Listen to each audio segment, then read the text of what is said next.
అధికార పార్టీ కార్యాలయం మీద ఎవరైనా విపక్ష పార్టీ కార్యకర్తలు దాడి చేస్తే దాన్ని నిరసనగా చూస్తారు. కానీ అధికార పార్టీ కార్యకర్తలు ప్రతిపక్ష పార్టీల కార్యాలయాల మీద దాడి చేస్తే వాటిని ప్రజలు నిరసనగా చూడరు, అధికార దుర్వినియోగం అనుకుంటారు.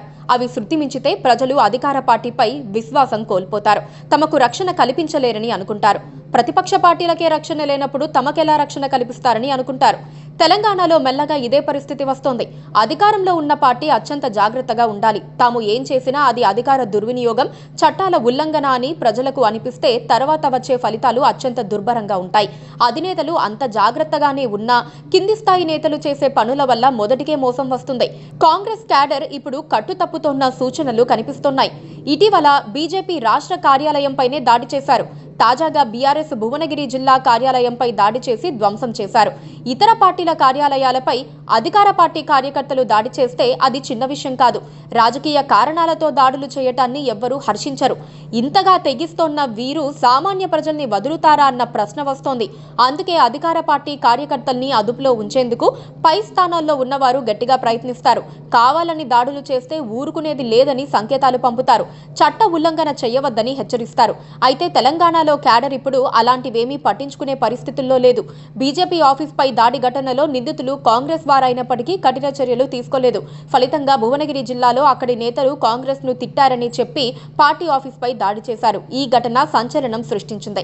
అంతకు ముందు అల్లు అర్జున్ ఇంటిపై దాడి చేసిన వారు కూడా కాంగ్రెస్ కార్యకర్తలేనని ఫోటోలు బయటకొచ్చాయి. స్వయంగా వారు కొడంగల్ నియోజకవర్గానికి చెందినవారు.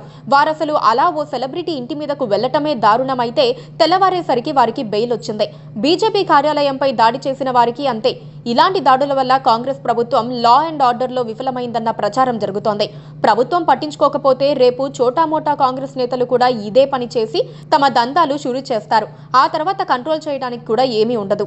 అప్పటికే చేతులు కాలిపోతాయి. దీనికి మంచి ఉదాహరణ వైఎస్ఆర్ కాంగ్రెస్ పార్టీ. ఏపీలో ఆ పార్టీ చేసిన దాడుల కారణంగానే అత్యంత ఘోరంగా ఓడిపోయింది. ముఖ్యమంత్రి తలుచుకుంటే కాంగ్రెస్ కార్యకర్తల్ని ఇలాంటి దాడులు జరగకుండా ఆపటం పెద్ద విషయం కాదు. కార్యకర్తలెవ్వరూ ఇలాంటి అసాంఘిక పనులు చెయ్యాలని అనుకోరు. తమ నేతల ఆదేశాల మేరకే చేస్తారు. ఆ ఆదేశాలు ఇచ్చేవారు నియోజకవర్గ నేతల, జిల్లా నేతల, రాష్ట్ర నేతల అన్నది దాడులు చేసిన వారికే తెలియాలి.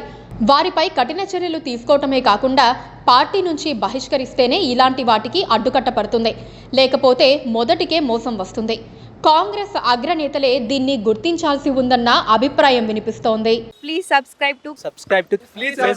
Please subscribe to KTV Telugu. KTV Telugu KTV Telugu channel.